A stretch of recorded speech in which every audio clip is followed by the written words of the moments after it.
we all know that India is currently facing one of its worst water crises in a decade. Of 91 reservoirs nationwide, they have only 29% of water left in them. Thousands of villages all over Maharashtra are also facing one of its worst crises in a decade.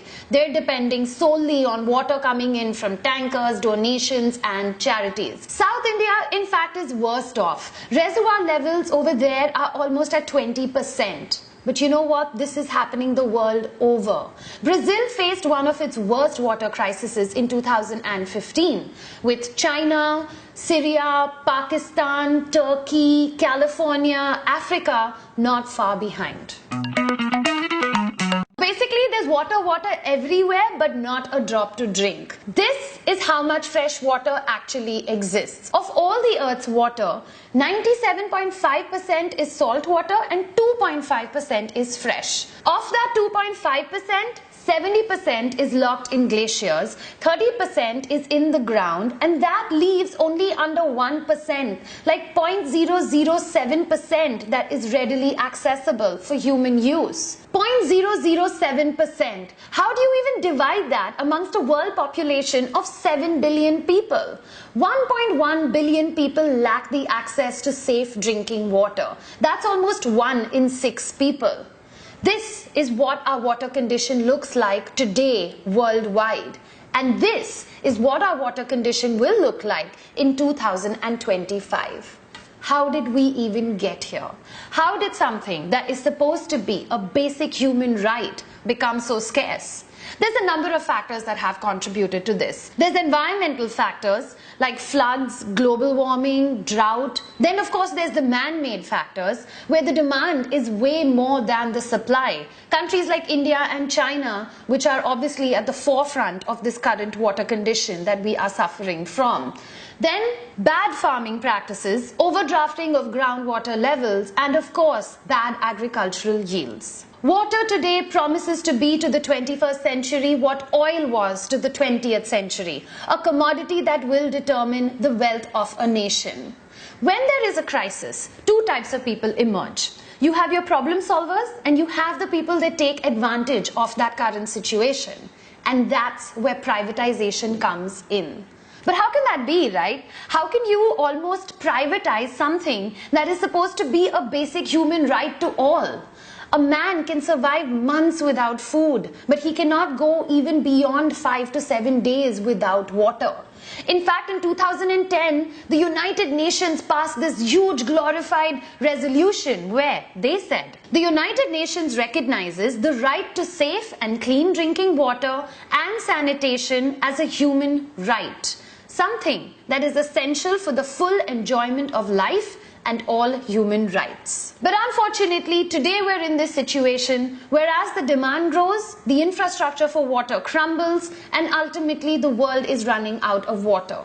Now, many people out there believe that the cash-strapped governments can be helped by these angel investors, people that will come in and put their own private money. But not everyone believes that such kind of partnerships will actually improve the access of water to those that need it the most, the poor. Market distortions will kick in and they will ultimately deprive the needy of one of life's most critical resources. In fact, we already have the Indian version of something like this. It's called the water mafia. What we take for granted, something that is free-flowing from our taps, people in the slums actually pay for 1 hour of water every day, 2,000 rupees a month. Water tanker mafias today are selling 9,500 liters of water for almost 3,500 to anywhere up to 9,000 rupees per trip. Where do you think their water is coming from? Our municipal cooperation pipes. In fact, California also has another sophisticated version of this. It's called a water bank, where big companies are buying water. But wait a minute, I just told you that California doesn't have any water. So what they're doing is they're buying something that is called as paper water. When California actually has that water in the future, it guarantees that these businesses will be the first ones to get that water. So what did they basically go and do? They went and they bought shares in water.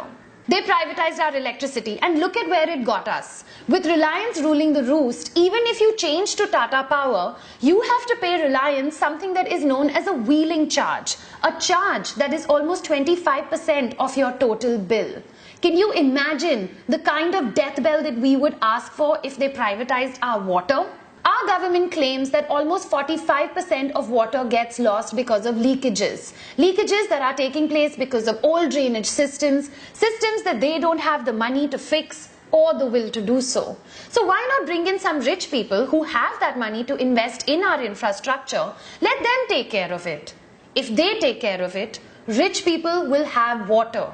Water that poor people ultimately won't. Another thought that is out there is that if you put a value on something that is so precious, then maybe people will value it even more. Human beings need at least 5 liters of water a day for your hydration.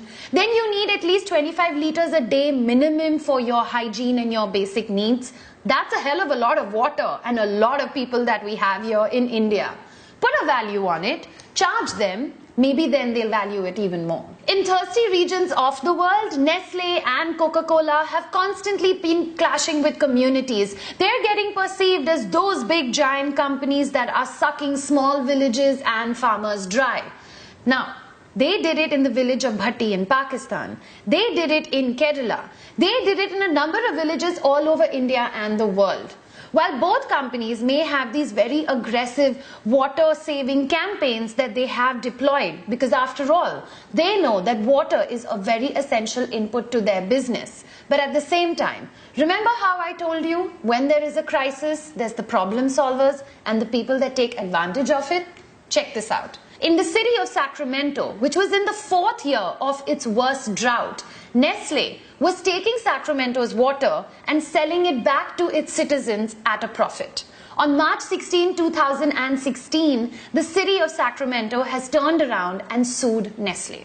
Big companies around the world today are buying groundwater reservoirs. And in fact, if you're sitting on a freshwater body, then guess what? You're sitting on a future gold mine. Big companies, they don't care about the environment. They don't care about human rights. All that they care about is profit. In fact, even the CEO of Nestle turned around and said this: water is not a human right. It needs to be privatized. Think about it. Aquafina belongs to Pepsi, Kinley belongs to Coca-Cola, and today you will spend anywhere between 12 to 20 rupees for a liter of water. Why is it that Americans are coming onto our soil, taking our water, filtering it and selling it back to you? If you read the label carefully, it doesn't even say mineral water. It says packaged drinking water. What happened to that good old water bottle that your mother used to pack and give to you when you left for school? Why can't we take water from home every time that we step out? As a country, can you even imagine the amount of plastic that we are generating? So now that you have all this information, what you can do is that you can help by sharing this video. Try and bring about an awareness of what is actually going on. Yes, water will be the next gold. I'm releasing this video very close to like the end of May, and the monsoons are around the corner. We just might have one of the heaviest rainfalls that we've ever seen in the last 5 years. There might be floods, but that will not help increase the groundwater levels. One good monsoon will not solve this problem. The problem still persists. And if this problem persists, then slowly the world will get divided into 2 halves. The water haves and the have-nots. There will be the winners, Canada, Alaska, America, and there will be the losers, India, China, Syria, Turkey. These will be people that will be different from the oil conflict of the 20th century. But what you will have is that a divide will take place. A divide where you will have those people that can afford to have these resources of water, and all these people that will be left fighting over these limited resources of water. Ultimately, we all will go to war. If you've seen the Oscar-winning movie The Big Short, the lead character, Michael Burry, he was the one that actually predicted the Wall Street meltdown that would take place 5 years before it actually took place. Today, that man has left gambling in all stock markets and he is invested heavily in water.